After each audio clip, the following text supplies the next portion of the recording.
జై గురుదేవ్. ఓం శ్రీ సాయిరామ్. అనంత ప్రేమ స్వరూపులారా, అసలు సత్యానికి ధర్మానికి వ్యత్యాసం ఏమిటి? సత్యము ధర్మం రెండు జంటగా ఉన్నాయి కదా. సత్యం అంటే ఏమిటి, ధర్మం అంటే ఏమిటి? సత్యం సూక్ష్మాతి సూక్ష్మమైనటువంటి శుద్ధ చైతన్యం అంటున్నాం కదా. అది సనాతనం. సనాతనం అంటే ఎప్పటి నుంచో ఉంది. అది అనంతం. దానికి ఆది లేదు, అంతం లేదు. అది మారదు, మార్పులకు గురి కాదు. నిరంతరం కొనసాగుతుంది. కంటితో చూసేది కాదు, వినేది కాదు, రుచి చూసేది కాదు, వాసన చూసేది కాదు, స్పృశించేది అంతకన్నా కాదు. విభజించటం సాధ్యం కాదు. అది అన్నింటికీ అందనిది, అతీతమైనదే సత్యంగా పిలువబడుతుంది. దాన్ని తెలుసుకోవటం చాలా సులభం, ఊహించుకోవటం కూడా సులభమే. కానీ అనుభవంలోకి పొందటం చాలా కష్టం. ఎందువల్ల? అందరూ కూడా సత్యాన్ని బాహ్య ప్రపంచంలో వెతుక్కుంటున్నారు. బాహ్య ప్రపంచంలో సత్యం లేదు. సత్యాన్ని బాహ్య ప్రపంచంలో పునరుద్ధరించడం సాధ్యం కాదు. ముందు అంతరంగ శుద్ధి జరగాలి. ఆ తర్వాత అది బాహ్య ప్రపంచానికి మళ్ళాలి. సూక్ష్మ ప్రపంచం మారితే స్థూల ప్రపంచం మారుతుంది కదా. కానీ సత్యం సూక్ష్మ ప్రపంచం కాదు, సూక్ష్మాతి సూక్ష్మమైనటువంటి ప్రపంచం. అది finest part in the entire universe. కాబట్టి సత్యాన్ని గురించి అవగాహన గావించుకుంటే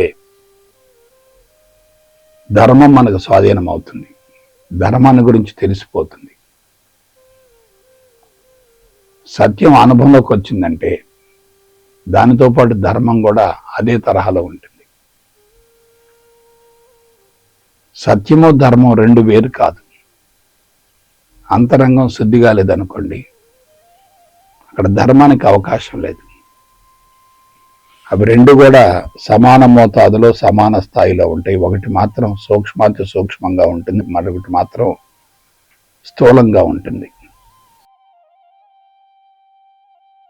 కాబట్టి సత్యం అంటే సూక్ష్మాతి సూక్ష్మమైనటువంటి భగవంతుడు. ధర్మం అంటే సత్యం నుండి ఆవిర్భవించినటువంటి స్థూల జగత్తు, భౌతిక జగత్తు. ఇది కంటికి కనిపిస్తుంది. ఏమిటి? ధర్మం. కానీ సత్యం కంటికి కనిపించదు. కరెంటు తీగ కంటికి కనిపిస్తుంది. ఆ కరెంటు తీగలో ఉన్నటువంటి విద్యుత్ మాత్రం కంటికి కనిపించదు. కంటికి కనిపించిన సత్యం నుండి కంటికి కనిపించేటటువంటి ధర్మం ఆవిర్భవిస్తుంది. కాబట్టి మనం భగవంతుడి నుంచి వచ్చాం, తల్లిదండ్రుల నుంచి వచ్చాం. ఈ అంశం బాగానే ఉంది.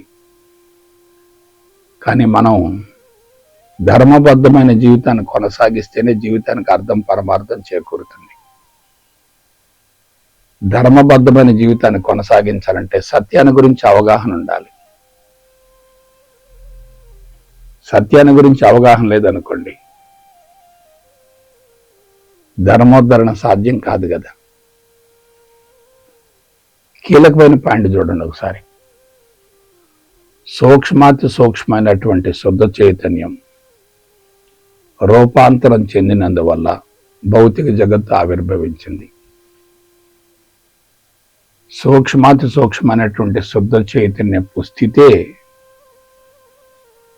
ఆత్మస్థితి అవుతుంది. అంటే మార్పులు చెందింది ఏది కూడా సత్యం కాదట. మార్పులు చెందకుండా ఉన్నదే సత్యం అవుతుందట. సత్యం రూపాంతరం చెందిందనుకోండి, ధర్మం కూడా రూపాంతరం చెందుతుంది. మనిషి యొక్క స్థితిని, స్థాయిని బట్టి భౌతిక జగత్తు కనిపిస్తుంది. భౌతిక జగత్తులో ఏమున్నా ఎంతున్నా సరే అంతరంగం కలుషితంగా ఉంటే భౌతిక జగత్తు కూడా అదే తరహాలో కనిపిస్తుంది కదా. ఆలోచించండి, ఇది ఎంత కీలకమైనటువంటి అంశం మీరు ఒకసారి అవగాహన గావించుకోండి. భౌతిక జగత్తులో మనకు లోపాలు కనిపిస్తున్నాయంటే అవి భౌతిక జగత్తులో ఉన్నటువంటి లోపాలు కాదు, మన అంతరంగంలో ఉన్నటువంటి చెడు సంస్కారాలకు ప్రతిరూపమే. అంటే అదంతా మనం సృష్టించుకున్నదే, వాస్తవం కాదు. మన స్థితిని బట్టి, స్థాయిని బట్టి భౌతిక జగత్తు కనిపిస్తున్నప్పుడు మనం అంతరంగాన్ని మార్చుకోవాలి తప్ప భౌతిక జగత్తును మార్చడం సాధ్యం కానే కాదు కదా. ఇప్పుడు నీకు మంచిగా అనిపిస్తుంది, కొంతకాలానికి అదే చెడుగా మారుతుంది. ఇప్పుడు చెడుగా అనిపిస్తుంది, కొంతకాలానికి అదే మంచిగా మారుతుంది. మంచి తాత్కాలికమే, చెడు తాత్కాలికమే. మంచి వాస్తవం కాదు, చెడు వాస్తవం కాదు. రెండు వాస్తవం కాదు, రెండు లేవు అసలు అక్కడ. ఏకత్వం నుండి ద్వంద్వాలతో కూడినటువంటి భౌతిక జగత్తు ఆవిర్భవించి ఇది రూపాంతరం చెంది మరలా తిరిగి ఏకత్వంలో కలిసిపోతున్నప్పుడు భౌతిక జగత్తు కూడా ఏకత్వమే కదా. సత్యాన్ని, ధర్మాన్ని ఎందుకు వేరు చేస్తున్నాం? సత్యయుగ స్థాపన అంటే ధర్మోద్ధరణే కదా. ధర్మాన్ని ఉద్ధరించాలంటే మనం తప్పనిసరిగా సత్యాన్ని అనుభవంలోకి పొందాలి కదా. సత్యాన్ని అనుభవంలోకి పొందామనుకోండి, ధర్మం మనకు స్వాధీనం అవుతుంది కదా. కొంచెం ఆలోచించండి. మనుషులంతా ఏమయ్యారంటే సత్యాన్ని, ధర్మాన్ని వేరు చేస్తున్నారు. సత్యము, ధర్మము రెండు వేరు అనుకుంటున్నారు. ఎప్పుడైతే సత్యము, ధర్మం రెండు వేరు అనేటటువంటి భావన కలుగుతుందో భౌతిక జగత్తు మనకు దగ్గరగా ఉన్నట్లు, భగవంతుడు దూరంగా ఉన్నట్లు అపోహ కలుగుతుంది. భగవంతుడు దూరంగా లేడు, భౌతిక జగత్తులోనే భగవంతుడున్నాడు. ఎప్పుడైతే మనం సూక్ష్మాన్ని సరి చేసుకుంటామో స్థూలం కూడా సరి అవుతుంది కదా. సూక్ష్మ ప్రపంచం యొక్క ప్రతిరూపమే స్థూల ప్రపంచం అవుతున్నప్పుడు మన సూక్ష్మ ప్రపంచంలో ఉన్నటువంటి లోపాలను సరి చేసుకుంటే స్థూల ప్రపంచంలో ఉన్నటువంటి లోపాలు కూడా సరవుతాయి కదా. కాబట్టి ఏం జరిగిందో ఒకసారి ఆలోచించండి. ఒక్క మానవ జాతిలోనే ఇది ఉంది, ఇంకెక్కడా లేదు. పంచభూతాలు పూర్తిగా సత్యానికి అనుగుణంగా కొనసాగాయి. అందువల్ల ధర్మం కూడా అదే తరహాలో కొనసాగింది. పంచభూతాలు పరమాత్మ నుండి వచ్చాయి, మళ్ళా తిరిగి పరమాత్మలో కలిసిపోతున్నాయి. ఆలోచించండి. పరమాత్మ నుండి వచ్చి పరమాత్మలో కలిసిపోతున్నప్పుడు సత్యము, ధర్మం రెండు వేరు కాదు కదా. ఇంకొక విషయం ఆలోచించండి. ఎప్పుడైతే పంచభూతాల రూపాంతరం ద్వారా జీవులు ఏర్పడ్డాయో ఆ జీవులు భగవంతుడికి దూరం అయ్యాయి కదా. వృక్షాలలో జీవ చైతన్యం ఉంది, జంతువులలో ఇంద్రియ చైతన్యం ఉంది, సాధారణమైనటువంటి మానవులలో మనో చైతన్యం ఉంది, ఉన్నతమైనటువంటి మానవులలో బుద్ధి చైతన్యం ఉంది. ఇదంతా కూడా భగవంతుడికి దూరంగా ఉన్నట్లే కదా. కొంచెం ఆలోచించండి. మానవుడు భగవంతుడి నుంచి ఏనాడో దూరం అయ్యాడు. మానవుడికి ముందు జంతువులు ఉన్నాయి, జంతువులకు ముందు వృక్షాలు ఉన్నాయి. వృక్షాలలో స్వతంత్ర ప్రతిపత్తి ఉంది, అహంకారం ఉంది. జంతువులలో ఆ స్వతంత్ర ప్రతిపత్తి, అహంకారం మరికొంత మేరకు ఎక్కువగా ఉన్నాయి. మానవులలో ఆ అహంకారం తారాస్థాయికి చేరింది. కాబట్టి మానవుడు ఈనాడు వేరుగాలే.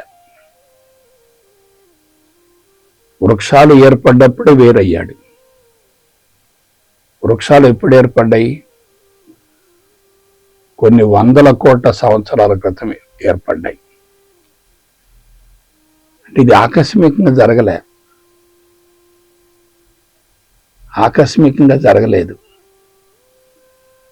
పంచభూతాలలో అహంకారం ఉంది, కానీ ఆ అహంకారం భగవంతునికి అనుగుణంగా ఉంది. వృక్షాలలో అహంకారం ఉంది, అది భగవంతునికి దూరంగా ఉంది. జంతువులలో అహంకారం ఉంది, అది వృక్షాల కంటే ఎక్కువ మోతాదులో ఉంది. మానవులలో అహంకారం ఉంది, ఇది తారాస్థాయిలో ఉంది, తిరిగి పునరుద్ధరించలేని స్థితిలో ఉంది. మరి కొన్ని లక్షల కోట్ల సంవత్సరాల నుంచి కొనసాగుతున్నటువంటి అహంకారాన్ని మానవుడు ఎలా తొలగించగలుగుతాడు? ఇది మానవుడి యొక్క, ఇదంతా కూడా మానవుని ద్వారా జరిగింది కాదు. మానవుడి కంటే ముందు జంతువులు ఉన్నాయి, జంతువుల కంటే ముందు వృక్షాలు ఉన్నాయి, వృక్షాల కంటే ముందు పంచభూతాలు ఉన్నాయి కదా. పంచభూతాలు ఎప్పటి నుంచి ఉన్నాయి? భూమి ఏర్పడ్డప్పటి నుంచి పంచభూతాలు ఉన్నాయి కదా. ఆలోచించండి. కాబట్టి ఎక్కడ పొరపాటు జరిగిందంటే, ప్రపంచాన్ని పునరుద్ధరించడం సాధ్యమవుతుంది అనేటటువంటి భావంతో మనుషులంతా ఆ ప్రపంచాన్ని ఇంకా చెడగొడుతున్నారు. కాబట్టి మానవుల్లో ఏర్పడ్డటువంటి అహంకారం, it is not at all accidental, it is totally pre determined. అది ముందే ఉంది. మానవులకు ముందు జంతువులు ఉన్నాయి, జంతువులకు ముందు వృక్షాలు ఉన్నాయి, వృక్షాలకు ముందు పంచభూతాలు ఉన్నాయి. ఆకారం ఉందంటే అది అహంకారమే కదా. ఆకారం కరిగిపోవాలంటే సంకల్పం కరిగిపోవాలి కదా, సంకల్పం నెరవేరాలి కదా. పంచభూతాలలో సంకల్పాలు ఏర్పడుతున్నాయి, ఆకారాలు ఏర్పడుతున్నాయి, సంకల్పాలు నెరవేరుతున్నాయి, ఆకారాలు కరిగిపోతున్నాయి. కానీ వృక్షాలలో కానీ, జంతువుల్లో కానీ, మానవుల్లో కానీ ఆకారాలు ఏర్పడుతున్నాయి.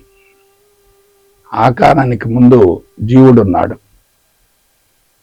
ఆ జీవుడు తర్వాత ఏమయ్యాడు? బలపడుతూ వచ్చాడు. జీవభావం కరిగిపోతే జీవుడే దేవుడు అవుతాడు అంటున్నాం. ఆ జీవభావం బయట లేదు, లోపలే ఉంది. కాబట్టి కొంచెం విశ్లేషించుకోండి, ఆలోచించండి. ఎప్పుడైతే సత్యవంతంగా విశ్లేషించుకొని సత్యాన్ని పట్టుకుంటామో అక్కడ తప్పనిసరిగా ధర్మం కూడా కొనసాగుతుంది. సత్యాన్ని వదిలేసి కృత్రిమైనటువంటి జీవన విధానానికి అలవాటు పడితే అక్కడ ధర్మానికి కూడా అవకాశం ఉండదు కదా. కాబట్టి మనుషులంతా ఏమైపోయారు? ప్రపంచాన్ని మార్చే ప్రయత్నంలో ఉన్నారు, బాహ్యముఖ ప్రయాణంలో ఉన్నారు, బంధాలలో ఉన్నారు, వాటి నుంచి బయటపడలేకపోతున్నారు. ఇది మానవుని యొక్క మహాప్రస్థానం. అందరూ ఏమనుకుంటున్నారంటే ఒక మానవ జాతిలోని అహంకారం ఎక్కువగా ఉందనేటటువంటి భావనతోటి ఒక క్రొత్త కాన్సెప్ట్ని తీసుకొచ్చారు. మానవుడికి ముందే అహంకారం ఉంది. మానవుడు అన్ని జీవుల యొక్క సమగ్ర సంపూర్ణ జంతువు అవుతాడు. అన్నింటి లక్షణాలు మానవుల్లో ఉన్నాయి. మానవుడు పరిపూర్ణం, సమగ్రం, సంపూర్ణం, అందులో ఎటువంటి సందేహం లేదు. కానీ మానవుడిలో ఉన్నటువంటి అహంకారం మాత్రం ఈనాటిది కాదు, కొన్ని వేల కోట్ల సంవత్సరాల నుంచి కొనసాగుతుంది. అది దశల వారీగా రూపాంతరం చెందుతూ మానవ జాతిలో తారాస్థాయికి చేరింది. నేనేమంటున్నానంటే, నువ్వు మానవుడి కంటే ఉన్నతంగా వెళ్ళావనుకోండి, ఆ మానవుడు మీకు సబార్డినేట్ అవుతాడు కదా. ఇది కీ పాయింట్. కర్మలకు లోబడి జీవించటమా, కర్మలను లోబరుచుకోవటమా? అహంకారంతో జీవించటమా, అహంకారాన్ని కరిగించుకోవటమా? మనసు పరిధిలో జీవించటమా, మనసుకు అతీతంగా జీవించటమా? జీవితానికి లోబడి జీవించటమా, జీవితాన్ని లోబరుచుకోవటమా? ఈ ఒక్క పాయింట్ పట్టుకోండి చాలిక. నేను భగవంతుడను అనేటటువంటి అంశం అనుభవంలోకి వచ్చిందంటే, నువ్వు అన్నింటికీ అందరికీ అతీతంగా ఉండగలుగుతావు కదా. ఎప్పుడైతే నేను జీరో అనే భావన కలుగుతుందో, పంచభూతాలు కానీ, వృక్షాలు కానీ, జంతువులు కానీ, ఇతర మానవులు కానీ జీరోలా కనిపిస్తారు కదా. వాడు జీరో కాదు, కానీ నువ్వు జీరో అయ్యావు. నువ్వు జీరో అయ్యి ఏం చేస్తున్నావు? దాన్ని జీరోగా భావిస్తున్నావు. నువ్వు నేను ఫలానా అనుకుంటే ఏమవుతుంది? అది కూడా అదే విధంగా కనిపిస్తుంది కదా.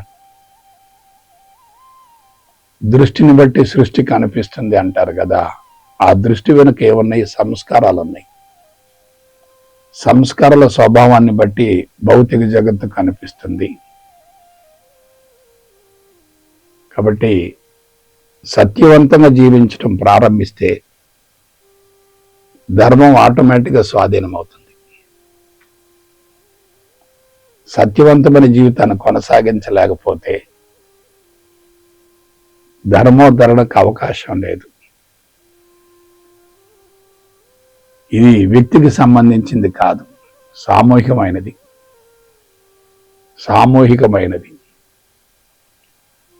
అందువల్ల మనం ఎక్కడికి వెళ్ళాలి? మన సహజ స్థితికి మనం వెళ్ళాలి. సహజ స్థితికి వెళ్ళామనుకోండి, అది సత్యం అవుతుంది, సహజ మేధస్సు అవుతుంది. సహజ మేధస్సు అన్నింటికీ అతీతంగా ఉంటుంది, అన్నింటికీ అందరికీ అందనంత స్థాయిలో ఉంటుంది. ఇప్పుడు ఆలోచించండి, నీ జీవితం నీ చేతిలో ఉంది, భగవంతుడి చేతిలో లేదు. నీ జీవితానికి కర్త, కర్మ, క్రియ మూడు నువ్వే, భగవంతుడు కానే కాదు. ఆ కర్త, కర్మ, క్రియకు మూలం నీ సంస్కారాలే, బాహ్య ప్రపంచం కాదు. నువ్వు సరిచేయవలసింది బాహ్య ప్రపంచాన్ని కానే కాదు, అంతరంగాన్ని సరి చేసుకుంటే చాలు. కాబట్టి అంతరంగ శుద్ధి అన్నింటికీ సమూల శాశ్వత పరిష్కారం అవుతుంది. కాబట్టి ఇంతకంటే ఇంకా విశ్లేషణ అవసరం లేదేమో. మనం ఏం చేస్తున్నామంటే లోపల అసత్యం పెట్టుకొని ప్రపంచాన్ని మార్చాలంటున్నాం. లోపల ఎప్పుడైతే సమూలంగా శుద్ధి జరుగుతుందో అక్కడ సత్యం ప్రతిష్ఠితమైనట్లే కదా. ధర్మం అదే రీతిలో కనిపిస్తుంది కదా. రెండుని వేరు చేయకూడదు, రెండు వేరు కానే కాదు. పరమాత్మ ప్రపంచం రెండు వేరెట్లవుతాయి? అసలు రెండు ఎందుకు ఉంటాయి? అక్కడ ఉన్నది ఒక పరమాత్మే, రెండు పరమాత్మలు లేవు. ఒక సత్యమే, రెండు సత్యాలు లేవు. ఒక ధర్మమే, రెండు ధర్మాలు లేవు. లోపల ఏకత్వం ఉంటే బయట ఏకత్వం గోచరిస్తుంది. లోపల భిన్నత్వం ఉంటే బయటగా అదే కనిపిస్తుంది.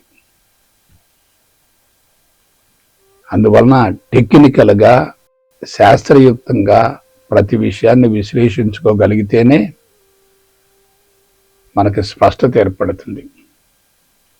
స్పష్టత ఏర్పడిందనుకోండి, అది ఇంక మారదు. స్పష్టత ఏర్పడకపోతే అది మారుతూనే ఉంటుంది. సత్యం అప్పుడు ఇప్పుడు ఎప్పుడు ఒకే రకంగా ఉంటుంది, అసత్యమే మారుతూ ఉంటుంది. అందువల్ల మనం ఏం చేయాలంటే సత్యాన్ని ధర్మాన్ని ఒకటిగా భావించి సత్యవంతమైన జీవితానికి అలవాటు పడితే, నేను భగవంతుడను అనే అంశం అనుభవంలోకి వస్తే విశ్వం మొత్తం నీకు లోబడి ఉన్నట్లే కదా. ఇంకా ఆలోచించండి. నీకు లోబడి ఉంటే, దానికి నువ్వు అతీతంగా ఉంటే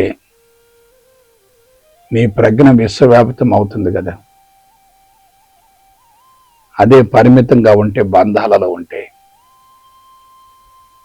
ప్రజ్ఞ ఏమవుతుంది? కుంచుకుపోతుంది కదా. ఇదంతా నీకు సంబంధించిందే, బాహ్య ప్రపంచానికి సంబంధించింది కానే కాదు. నేను నువ్వు ఉద్ధరించుకో చాలు, ప్రపంచాన్ని ఉద్ధరించవలసిన అవసరం లేదు. భవిష్యత్తులో కూడా ప్రపంచం మారదు, ప్రకృతే మనుషుల్ని రక్షించుకుంటుంది, శిక్షిస్తుంది, వినకపోతే భక్షిస్తుంది కూడా. మనం చేయవలసింది ఒక్కటే, మనల్ని మనం రక్షించుకుంటే చాలు, మనల్ని మనం ఉద్ధరించుకుంటే చాలు. ఉద్ధరేదాత్మ నాత్మనాం అనేది మామూలు సూక్తి కాదు, అది ఋషి ప్రోక్తం. ఋషుల యొక్క అంతర్వాణి నుండి, ఆత్మస్థితి నుండి బహిర్గతమైంది. కాబట్టి నా సలహా ఏమిటంటే, ధర్మోద్ధరణ జరగాలి. ఆ ధర్మోద్ధరణకు ముందు సత్యయుగ స్థాపన జరగాలి. సత్యయుగ స్థాపన జరిగిందనుకోండి, ధర్మం మొత్తం స్వాధీనం అవుతుంది, స్థూల జగత్తు మొత్తం స్వాధీనం అవుతుంది. అందువల్ల ఋషులు అందించినటువంటి వేద విజ్ఞానాన్ని కూడా సత్యవంతంగా విశ్లేషించుకొని దాన్ని కూడా మాయగా భావించి వదిలివేయగలిగితే ఆత్మస్థితి అతి సులభతరం అవుతుంది. ఆత్మస్థితి తప్పనిసరిగా అనుభవంలోకి వస్తుంది. అనుభవంలోకి వచ్చిన తర్వాత అది మారే ప్రసక్తే లేదు. ఇది అందరూ తెలుసుకోవలసినటువంటి నగ్న సత్యం. అందువల్ల ధర్మ సంస్థాపనార్థాయ సంభవామి యుగే యుగే అంటున్నారు. ఎక్కడైతే అధర్మం తారాస్థాయికి చేరుతుందో అక్కడే ధర్మోద్ధరణ జరుగుతుంది అంటారు. ఇప్పుడు అధర్మం తారాస్థాయికి చేరింది, అది మానవుడిని పీల్చి పిప్పి చేస్తుంది. మనం ఏం చేయాలి? మనల్ని మనం ఉద్ధరించుకుంటే చాలు, అదే ధర్మోద్ధరణ. ఆత్మోద్ధరణే ధర్మోద్ధరణ అవుతుంది. సత్యోద్ధరణమే ధర్మోద్ధరణం అవుతుంది. సత్యం ఉంటే ఆత్మ ఉంటుంది, సత్యం ఆత్మ రెండు ఉంటే అక్కడ ధర్మానికి తప్పనిసరిగా అవకాశం ఉంటుంది. కాబట్టి బిడ్డలారా, ధర్మోద్ధరణే జీవిత లక్ష్యంగా ముందుకు సాగుదాం. మనల్ని మనం ఉద్ధరించుకొని తర్వాత సమాజాన్ని ఉద్ధరించే ప్రయత్నం చేద్దాం. భావితరాలను కాపాడుకుందాం. ఓకే. జై గురుదేవ్, జై గురుదేవ్, జై గురుదేవ్.